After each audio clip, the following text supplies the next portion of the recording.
Hey everybody, I'm Shane Ireland. Welcome to another episode of Tasting Notes. I'm back on track here with the promise that I made to myself to smoke through all of the flakes made in Kendall by Gawith Hoggarth Co. and Samuel Gawith. Today, I am revisiting an old friend. I have smoked kilos and kilos of this tobacco over the years. This is Gawith and Hoggarth's Best Brown No.2. Best Brown No.2, in my opinion, before I get into the specifics, is maybe the best place to start if you're a Virginia smoker or if you're a flake guy and you want to get into these Kendall-made flakes. In my opinion, it's the best place to start, basically because it's the perfect middle of the road and very, very natural flavored flake that's produced by G&H.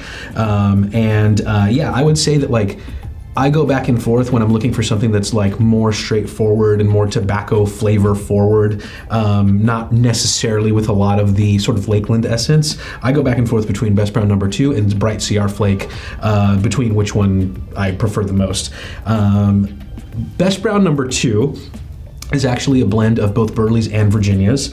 It appears to me to have maybe very light stoving, there's some darker leaf in here from the pressing, and I think maybe it was stoved just a little bit during pressing, but like I said, it is a naturally sweet, very, very natural and beautifully produced flake that I think pretty much anybody will be able to sink their teeth into, and that has a cult-like following for a lot of guys too. So, real quick, before I light back up here, in the tin, as usual, really, really beautiful, really, really supple flakes.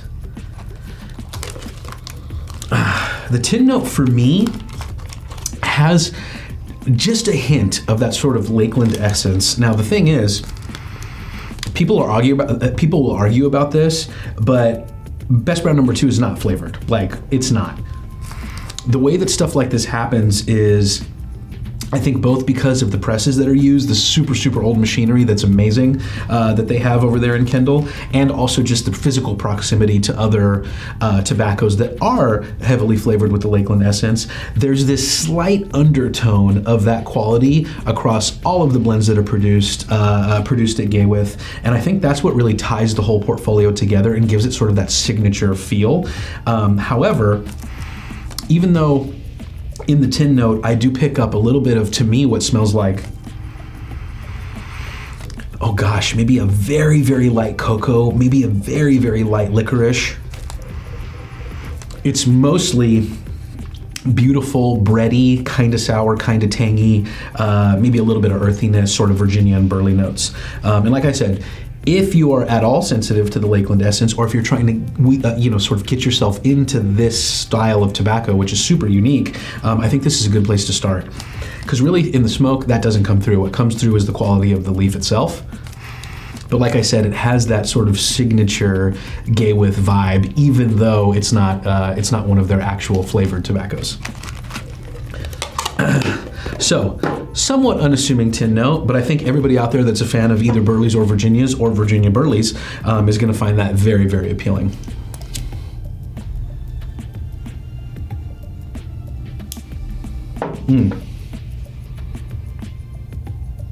Like most of the Gawith made flakes, moisture content out of the tin is a little bit on the high side. I think that depending on personal preference, you can either go straight for it and have a really, really slow burning, really, really rich experience with a lot of natural sweetness.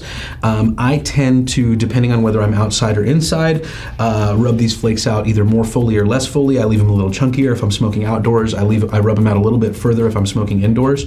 I give Best Brown No.2 just a little bit of drying time. I mean, the trade-off when you dry out your tobacco is that you're losing a little bit of sort of the natural oils and stuff, and I don't want to lose too much of that. So this one, I wouldn't go too far past maybe 15 minutes or so.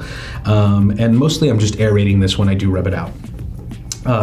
It does pack very well in a variety of chamber sizes and takes to the match just fine. Again, I think you have a super, super slow burn here, which is really, really nice, and it really gets you, especially with a slow puffing cadence, you're able to really coax out the complexity and the richness from an otherwise relatively straightforward and unassuming blend.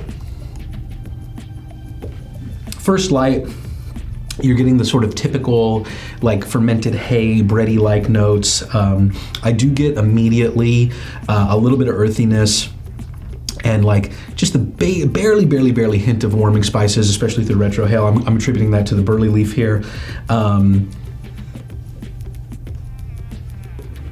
If you puff really slowly, there's lots of natural sweetness with this tobacco, which I think is really appealing. This is one of those ones, it's like my favorite thing to say about the blends that I appreciate the most. It's one of those ones where if you pay attention, there is a lot of complexity here and you can really appreciate a lot of nuance, but this is just a no-nonsense Virginia Burley that will elegantly fade into the background where you can just enjoy yourself. You can just pack your pipe, little to no fuss, and enjoy what you're smoking.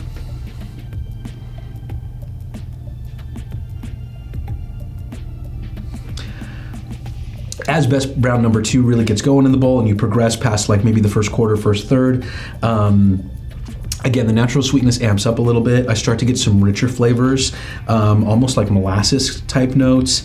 I still can't tell if it's because of the tin note that has this kind of like, has me like playing tricks on myself, but I do feel like I get some cocoa, like a little bit of chocolatey notes, very faint, particularly on the retrohale.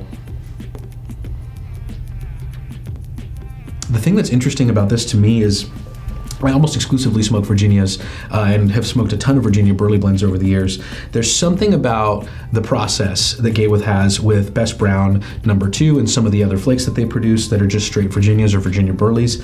They give me this, it almost reminds me of smoking like a really nicely balanced Latakia blend where it has that sort of creamy texture to it. The smoke is very dense on the palate and like you have this sort of creamy vibe.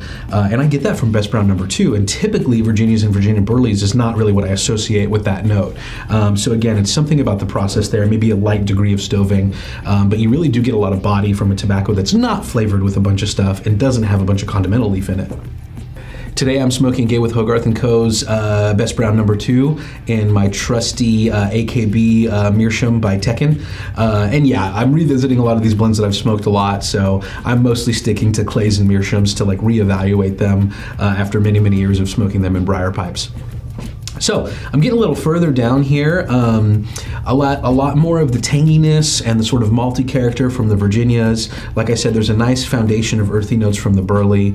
I'm getting a little bit more warming spices on the retrohale, and I'm getting a sweetness that does kind of remind me of like toasted marshmallow a little bit, which is pretty cool. I really like Best Brown No. 2. It's a no-fuss tobacco. It is one of maybe the best examples of like what natural tobacco flavor with minimal amount of processing can be.